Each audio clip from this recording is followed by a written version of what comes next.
All right, let's dive in. There's a massive battle happening right now, kind of under the radar, for something incredibly important, your digital self. Today, we're going to break down the two heavyweights in this fight, WorldCoin and the Billions Network, and figure out what this all means for the future of your identity online. I mean, really think about that for a second. The old ways are breaking down. You know those annoying CAPTCHAs where you have to click on all the traffic lights? Yeah, AI can now solve those faster and more accurately than most humans. So in a world full of bots and AI agents, how do you actually prove that you are you? This isn't some far-off philosophical thing anymore. It's a huge security problem we have to solve right now. And at the very heart of this identity crisis is a classic cybersecurity threat, but one that's been put on steroids, thanks to AI. Let's really get into what we're up against here. Okay, so imagine one person, or more likely, one single piece of software that can instantly create millions of fake online accounts. That's a Sybil attack. And with these fake identities, you could totally manipulate an online vote, you could drain a crypto airdrop meant for real people, or you could spread massive amounts of disinformation. And with today's AI, creating millions of these fake people is trivially easy, which basically threatens to break any online system that depends on having real, unique users. So, the big question is, how do we fight back? Well, two major projects have stepped into the ring with two radically different answers. In one corner, you've got WorldCoin, and in the other, the Billions Network, which you might remember as Polygon ID. And what's fascinating is that they represent two completely different philosophies about what our digital identity should even be. This slide right here really gets to the core of it. WorldCoin is basically betting everything on our biology. Their idea is that your iris, the colored part of your eye, is so unique that it's the ultimate proof that you are a one-of-a-kind human. The Billions Network, on the other hand, wants to take the system we already use in the real world and just bring it online. Their trust is built on verified claims from institutions we already rely on, like governments or universities.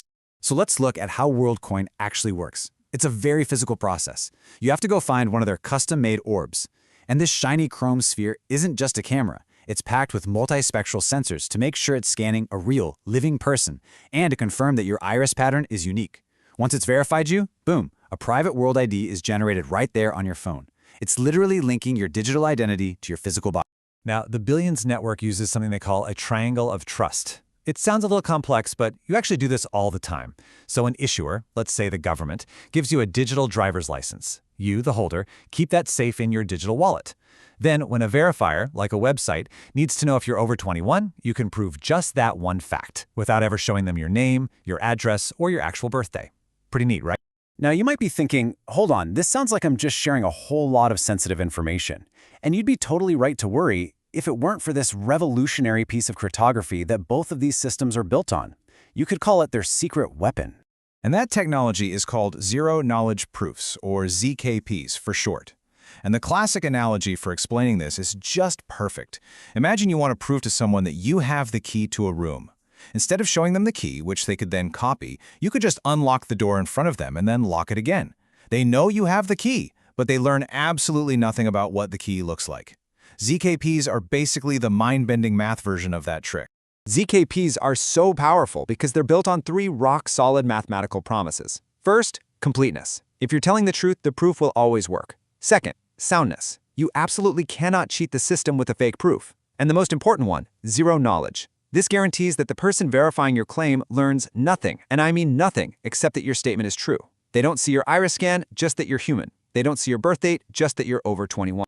And this is where their power really shines. Think about an anonymous online vote. How do you stop one person from just voting 1,000 times? Well, ZKPs use a clever trick called a nullifier. You could think of it like a one-time use digital ticket for a specific vote. You can prove you're a unique human who hasn't voted yet. You cast your vote, and the system instantly nullifies your ticket for that election, all without ever being able to link your vote back to you personally. Okay, so as amazing as this technology sounds, deploying it in the real world it's messy. Both of these systems face some pretty big challenges. But WorldCoin, with its iris-scanning orbs, has walked straight into a global regulatory firestorm. I mean, just look at this timeline. It shows this rapid-fire succession of pushback from all over the world. We're talking Kenya, Spain, Hong Kong, Indonesia.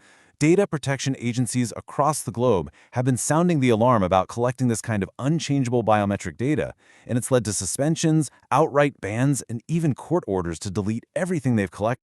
And it's not just governments. Ethereum's own co-founder, Vitalik Buterin, really hit the nail on the head with this criticism. The orb itself is a black box. It's made by one company, and there's no way for you, the user, to actually verify what's happening inside. This centralization creates a huge risk. What if there's a backdoor that allows someone to create fake human identities? That would defeat the entire purpose of the system. So the Billions Network gets to avoid that whole biometric mess, but it has its own Achilles heel. The system is only as trustworthy as the institutions that are issuing the credentials in the first place, right? If a corrupt government or a leaky bank issues a fraudulent digital passport, the ZK proofs will just confirm that it's valid.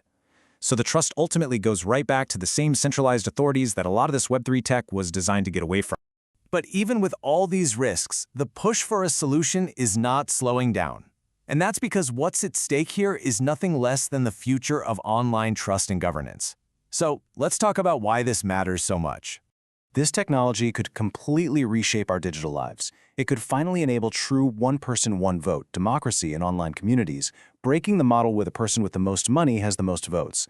It could unlock financial services, like getting a loan based on your reputation instead of just your assets.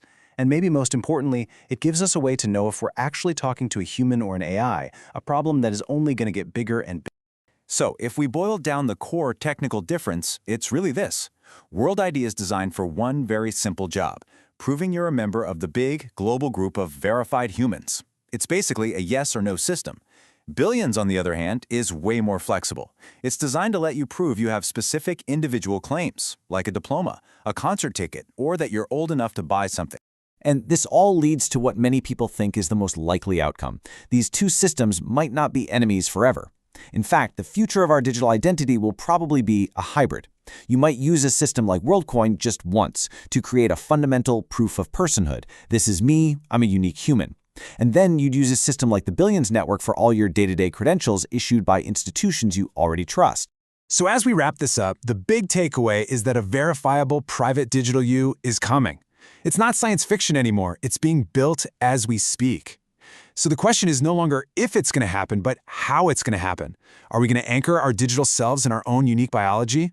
Or are we going to trust the institutions we've built over centuries? The choice we make is going to define the internet for generations to come. So, who will you trust?